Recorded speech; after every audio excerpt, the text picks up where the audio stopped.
The ground vibrated first, a low, rhythmic thrumming that traveled up through the soles of feet and settled in the chest. Behind the camp, the horizon blurred with dust.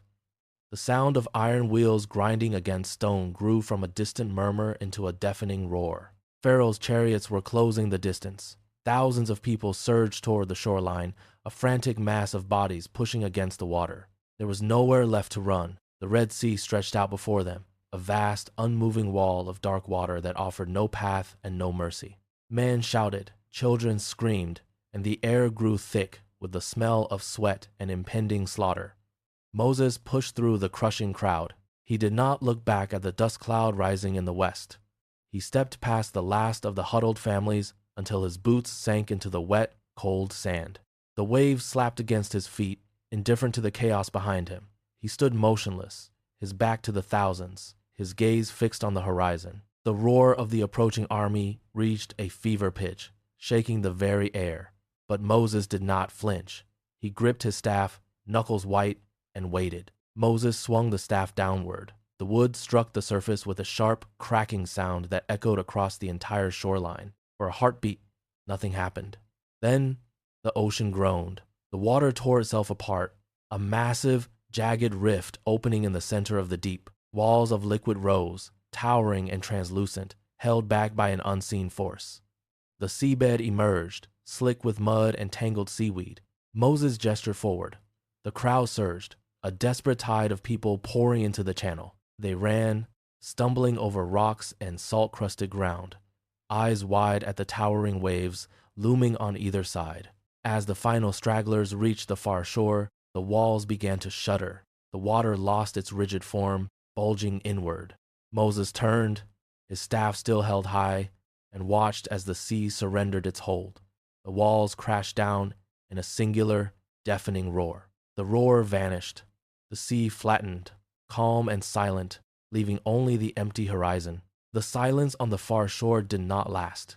The adrenaline of the escape drained away, leaving behind the biting reality of the desert.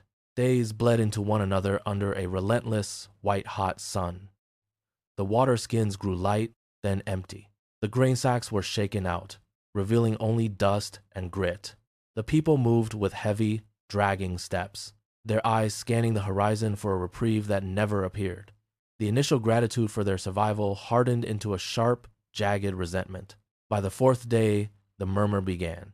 It started at the back of the camp, a low, rhythmic chanting of complaints that traveled forward like a brush fire. Moses walked at the head of the column, his boots kicking up clouds of fine, dry sand. He stopped when the shouting reached his back. He turned. Thousands of faces stared at him, eyes hollowed by hunger and skin cracked by the heat. A stone hit the sand near his feet, then another. The crowd surged forward, a wall of desperate, angry voices. Moses stood his ground, his hands gripping the staff until his knuckles turned pale. Moses turned his back on the shouting. He walked away from the camp, his pace steady despite the exhaustion pulling at his limbs. The base of the mountain rose before him, a wall of jagged, unforgiving rock. He began the climb. His fingers gripped the sharp edges, the stone biting into his palms, leaving streaks of red against the gray granite. He hauled himself up ledge by ledge, the air thinning with every meter gained. Below, the camp became a scattering of small, indistinct shapes. He reached the summit, the wind howling through the crags, and knelt on the flat plateau. Hours passed in absolute stillness. When he finally stood, he held two heavy slabs of stone, their surfaces etched with deep, precise lines. He began the descent. As he reached the camp, the noise of the crowd was still rising, a chaotic roar. Moses stepped into the center of the circle. He did not speak. He simply held the stone tablets high. The shouting faltered, then died away completely. A profound, heavy silence settled over the camp. The long trek ended at the edge of the valley. Below, the land stretched out, green and vast under the afternoon sun. Moses stopped. He looked at the horizon, then back at the people he had led through the sand and the sea. He reached out and pressed his wooden staff into the hands of Joshua. The weight left his grip. He turned away from the crowd and began the final ascent alone. His breath came slow and steady. He climbed until the voices of the camp were lost to the wind. He reached the highest peak, the ground leveling out into a jagged stone shelf. He looked down at the sprawling valley one last time. He sat down on the cool stone, his back against the rock, and closed his eyes. The journey was over.